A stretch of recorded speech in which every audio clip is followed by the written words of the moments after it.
بسم اللہ الرحمن الرحیم۔ السلام علیکم۔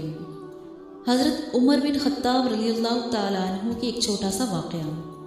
ایک رات کی کہانی ہے جب حضرت عمر بن خطاب رضی اللہ تعالیٰ عنہ معمول کے مطابق حضرت ابن عباس رضی اللہ تعالیٰ عنہ کو ساتھ لے کر مدینہ منورہ کی گلیوں کا گشت لگا رہے تھے۔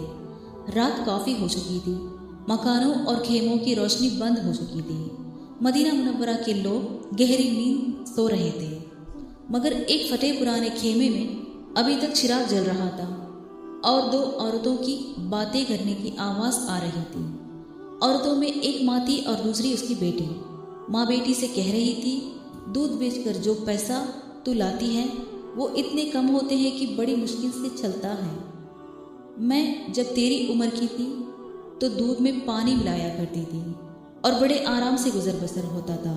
بیٹی میری بات مان اور صبح سے دودھ میں پانی ملانا شروع کر دے، 4 پیسہ زیادہ آئیں گے تو گھر کی حالت سدھر جائے گی۔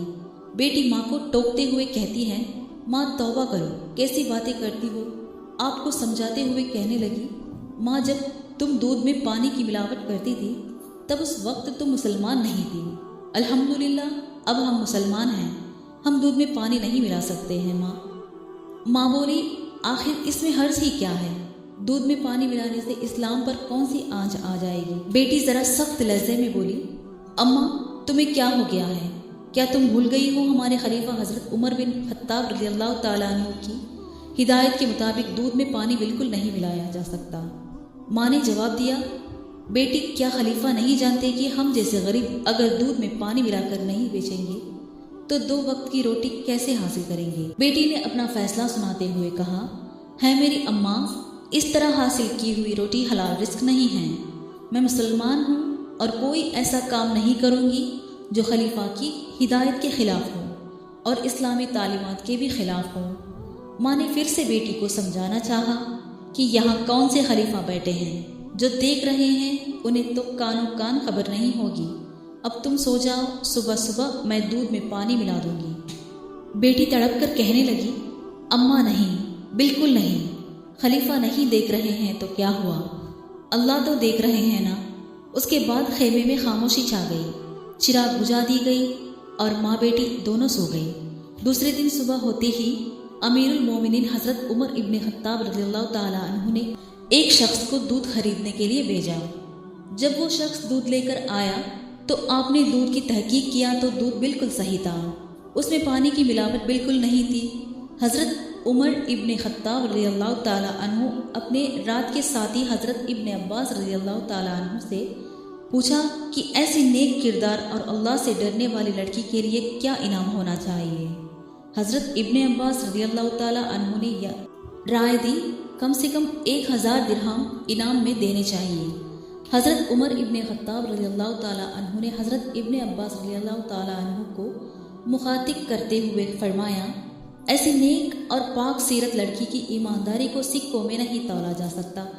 میں اس لڑکی کو ایسا انعام دینا چاہتا ہوں جو اس کی شان کے مطابق، یعنی اس لڑکی کو وہ انعام دوں گا جس کی وہ حقدار ہے۔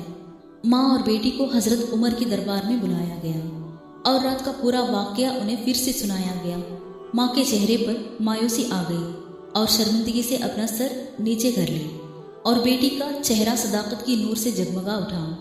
حضرت عمر ابن خطاب رضی اللہ تعالیٰ عنہ نے کہا، اسلام کو تم جیسی بیٹیوں کی ضرورت ہے۔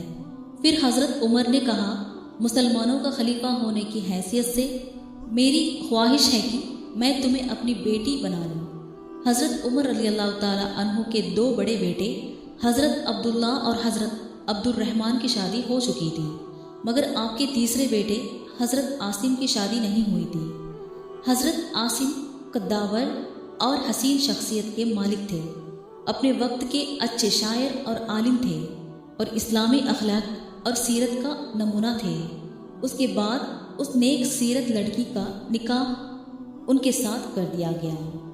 اور ایک بات دھیان رہے کہ حضرت ابو بکر صدیق رضی اللہ تعالیٰ عنہ کے بعد مسلمانوں کے دوسرے خلیفہ کے طور پہ عمر بن خطاب کو چنا گیا تھا اور رسول صلی اللہ علیہ وسلم نے ان کو فاروق نام کی گریڈ دی تھی۔ جزاک اللہ خیر۔